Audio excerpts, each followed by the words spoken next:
మీ పర్సెప్షన్‌లో ఇప్పుడు కాంగ్రెస్ పార్టీలో ఉన్న వాళ్ళు దొంగలు గావచ్చు, బీఆర్ఎస్‌లో గావచ్చు.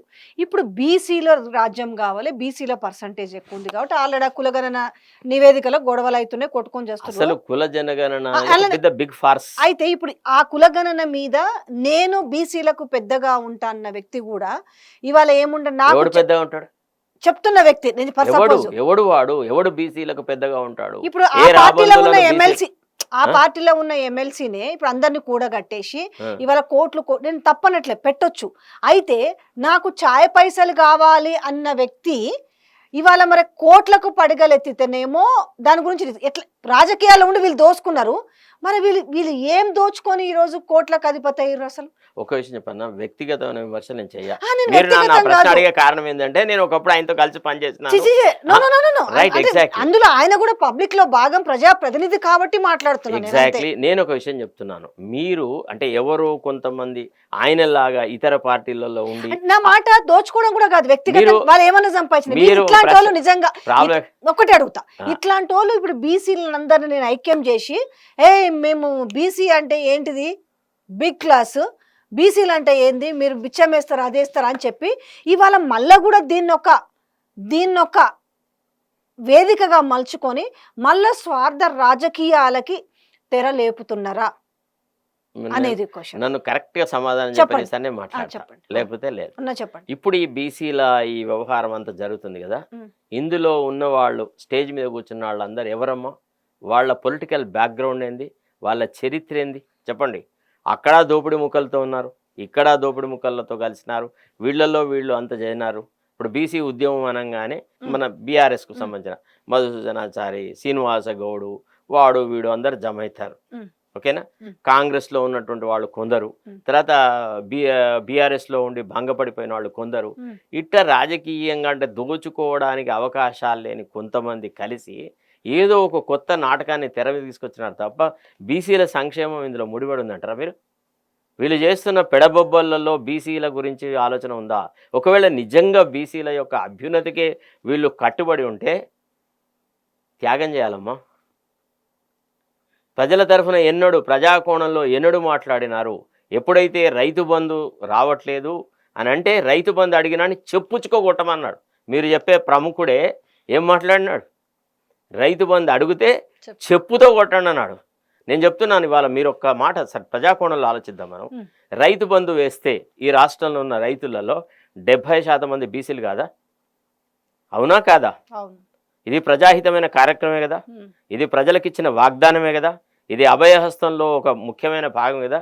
ఎన్నడూ అభయహస్తంలో ఉన్నటువంటి అంశాలను అమలు పరచండి అని ఆయన ఎన్నడన్నా మాట్లాడంగా మీరు విన్నారా? లేదు.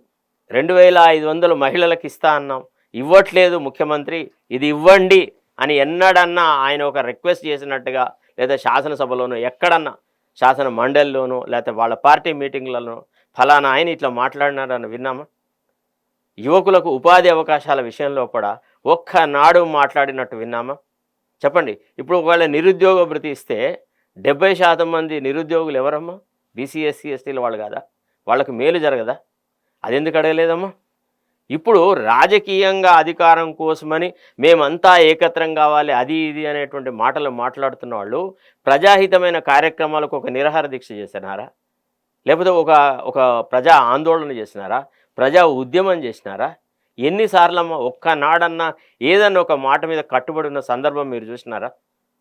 చెప్పండి. ఫలానా విషయంలో కూడా ఫలానా ఆయన ఈ మాట మీద కట్టుబడి ఉన్నాడు, ఈయనకు రాజకీయంగా నిబద్ధత ఉంది, ఈయన ఈ రాజకీయమైన దృక్కోణంలో వచ్చినాడు అని చెప్పగలరా మీరు? ఆయన లెఫ్టిస్టా, రైటిస్టా, లేకపోతే సెంట్రిస్టా? ఆయనది ఏంటిదమ్మా రాజకీయ పరిణితి ఏంటిది? రాజకీయాలలో రాజకీయ పంథా ఉండాలా లేకపోతే కులమతాల రచ్చ ఉండాలా? ఒకసారి ఆలోచించండి. ఇవాళ తెలివి గల వాళ్ళు బీసీలలో ఉన్నారు, బీసీ మేధావులు ఉన్నారు, ఆలోచించేవాళ్ళు. ఇక్కడ ఈ నలుగురు ఈ గుప్పెడు మంది పెట్టి మీటింగులకు వీళ్ళు రాజకీయ పార్టీలను ఒక రకంగా బ్లాక్మెయిల్ చేయడం తప్ప ఇది ఏ రకంగా ప్రజలకు ఉపయోగపడే పనమ్మా? ఇప్పుడు ఎంత మొత్తము దాదాపు 70% తన జీవితాన్ని బీసీల అభ్యున్నతి కోసం కృషి చేసిన కృష్ణయ్య గారి ఆర్థిక పరిస్థితి ఎట్లుంది, ఇటీవల వెలిసిన బీసీ నాయకుల యొక్క ఆర్థిక పరిస్థితులు ఎట్లున్నాయి? ఒక కంపారిజన్ చేద్దామా please? Let us try to understand. అంటే రాజకీయం అంటే కేవలం వ్యాపారమేనా? ఓన్లీ బ్లాక్మెయిలేనా?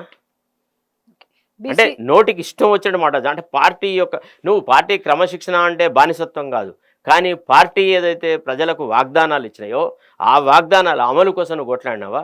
జిఓఎంఎస్ నెంబర్ 46లో 70% నష్టపోయిన వాళ్ళు ఎవరు? ఆ విద్యార్థులంతా బీసీలేనా కాదా? వాళ్ళ కోసమే కదా పోయి అడిగింది.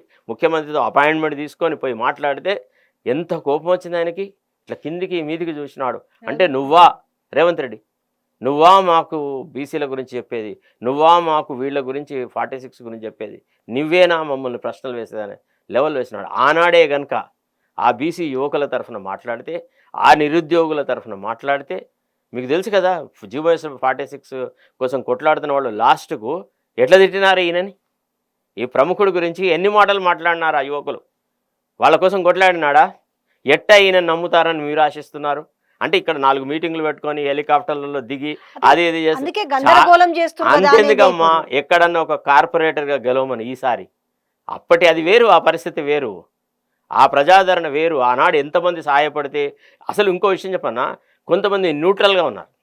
ఎన్నికలు అయిన తర్వాత ఆయన ఏదో నేను నా సొంత బలం మీద వచ్చినా, నాకు ఎవరు రోడ్లు ఓట్లు వేయలేదు, వాడు ఓట్లు వేయలేదు, వీటి సమాజాన్ని రెడ్లుగా వెలుమలుగా లేకపోతే కాపులుగా లేకపోతే ఇంకా వీళ్ళ గౌన్ల ఇట్లా విడగొట్టడం కాదమ్మా రాజకీయం అంటే. రాజకీయం అంటే ఆర్థిక అసమానతలు తొలగించాలి. ఆర్థికంగా ఎవరైతే ఈనాడు అభివృద్ధికి అసలే నోచుకోలేదో వాళ్ళకి భాగస్వామ్యం కల్పించే దశలోపల రాజకీయాలు జరగాలి. ఇప్పుడు నేను అడుగుతాను ఫస్ట్ అమ్మ, బాగా రుచికరమైన పదార్థం బిర్యానీ ఉంటుంది, హైదరాబాద్ బిర్యానీ. ఎంత తింటావమ్మా రోజు? ఎన్నిసార్ల బిర్యానీ తింటావు? రోజు తింటే ఎక్కడ పుడుతుంది ఏదైనా, అంతే కదా. ఇది అంతే. కాబట్టి ఒక కులాన్ని వ్యతిరేకించడం, వెలివేసేయడం, ఆ కులం గురించి నీచమైన మాటలు మాట్లాడడం, అన్ప్రింటబుల్ లాంగ్వేజ్ వాడడం ఏందమ్మా? మూత్రము అది ఆ భాష ఏందమ్మా? ఇప్పుడు రేవంత్ రెడ్డి భాషకి ఈయన భాషకి మధ్య తేడా. అంటే వీళ్ళిద్దరు ఏమనుకుంటున్నారంటే అన్ప్రింటబుల్ లాంగ్వేజ్ మాట్లాడితే ప్రజలు మమ్మల్ని బాగా గొప్ప నాయకులు అనుకుంటారు అనే భావనలో ఉన్నారు. వీళ్ళు చిల్లి పైసకు కొరగాలి ఎత్తుకుంటుండే. నేను చెప్తున్నా, ఇప్పుడు దమ్ము ఉంటే ఇప్పుడు చేయమని చూద్దాం. ఇప్పుడు రాజకీయాలు చేయమని, ఇప్పుడు చేయమనమ్మా రాజకీయాలు. మీటింగులు పెడితే అయిపోయిందమ్మా. మీటింగ్లోకి వచ్చేవాళ్ళు ఎట్లా వస్తారో తెలుసా? మీకు తెలుసో తెలియదు, నా దగ్గర నా ఫోన్లో నేను మీకు చూపెడతాను. మళ్ళీ నా మీటింగ్లోకి వచ్చిన వాళ్ళు ఎట్లా చేసినారు, ఏం చేసినారు మీ దగ్గర ఉందా లేదా? కానీ ఇప్పుడు నేను మీకు చూపెడితే ఎవరే వ్యక్తులైతే నాకు పంచుకున్నారో మళ్ళీ వాళ్ళను మీరు రచ్చకెడిస్తారేమోనని నా భయం. నేను మీకు వాటిని మీ ఫోన్లోకి పంపిస్తా, మీరు వాటిని జూమ్ చేసి చూపెట్టండి. ఏదైతే ఇప్పుడు కుల గణన నివేదిక ఉందో, ఇప్పుడు మన దట్స్ ఎ బిగ్ ఫార్స్. నేను మీకు ఈ విషయము 20 రోజుల క్రితం చెప్పిన. కుల గణన అనేది కేవలము ఒక కంటి తుడుపు చర్య. బీసీల యొక్క అభ్యున్నతిని దృష్టిలో పెట్టుకొని నిజంగా బీసీ జనాభా ఎంత ఉంది అని పరిశీలించేటువంటి చిత్తశుద్ధి రేవంత్ రెడ్డికి లేదు.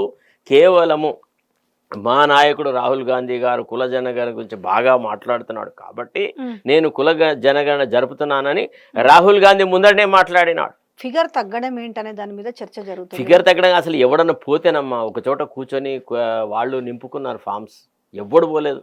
ఎంతమంది దగ్గరికి మేము రకరకాల వాళ్ళతోని ప్రజలతో ముడిపడి ఉన్నాం కదా, ఎవరి దగ్గర ఏ రకమైన కుల జనగణన జరగదు. నేను ఇవాళ కాదు ఎన్నడూ అన్నాను. కాకపోతే వీళ్ళు ఏం చేసినారు, మళ్ళీ ఈ కులతత్వపు రాజకీయాలు మొదలెట్టాడు. వీడు బాపనోడు, వీడెందుకు మా బీసీల గురించి మాట్లాడతాడు అని ఒక పెద్ద రచ్చ, ఒక రకమైన విమర్శలు. మీకు తెలుసా నా ఛానల్ మొత్తం హ్యాక్ చేసి గతంలో దానికి ఇప్పటిదానికి అసలు ఫిగర్ ఎట్లా పోనీ చేస్తే కనీసం అది ఒకటి ఉంది కదా, మరి వెబ్సైట్ లో పెట్టిరు కదా, మరి గవర్నమెంట్ వెబ్సైట్. అమ్మ ఒక్క విషయం చెప్పన్నా, రేవంత్ రెడ్డికి తర్వాత కొంతమంది కాంగ్రెస్లో ఉన్నటువంటి పెద్దలకు భయం ఏంటంటే బీసీల సంఖ్య ఒకవేళ నిజంగా గణనీయంగా పెరిగిన సంఖ్యను అట్లనే కనుక ప్రచురిస్తే రేపు బీసీలు మాకు రాజ్యంలో భాగం కావాలా, మా మంత్రివర్గ సహచరులు ఇంతమంది ఉండాలి, మాకు ఇన్ని మంత్రి పదవులు కావాలా, ఇన్ని అపాయింట్మెంట్లు ఇందులో కావాలి, ఇన్ని కావాలని అడుగుతారని ఏదో కొద్దిగా ఎక్కువ ఉన్నట్టు చూపెట్టినారు అంతే. ఇది ఒక రకంగా క్యాలిక్యులేటెడ్ అఫేర్ అనమాట. విన్నారా? It's a big fraud, I tell you. అందుకే నేను ఈ విషయం ఎప్పుడో చెప్పిన.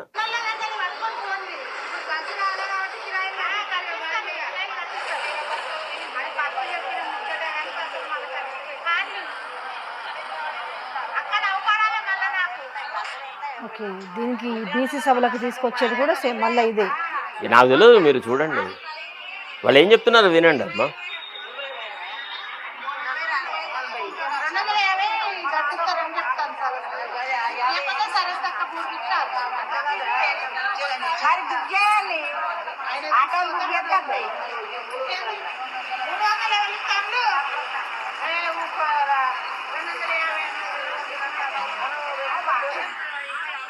250 300 అవి బస్సులేంది ఆటో ఏం తేడా ఉంది బస్ అదే ఇప్పుడు అదే వాళ్ళు పెట్టుబడి పెడుతున్నారు రాజకీయాల్లో, వీళ్ళు పెట్టుబడి పెడుతున్నారు, ఇంకేముందమ్మా.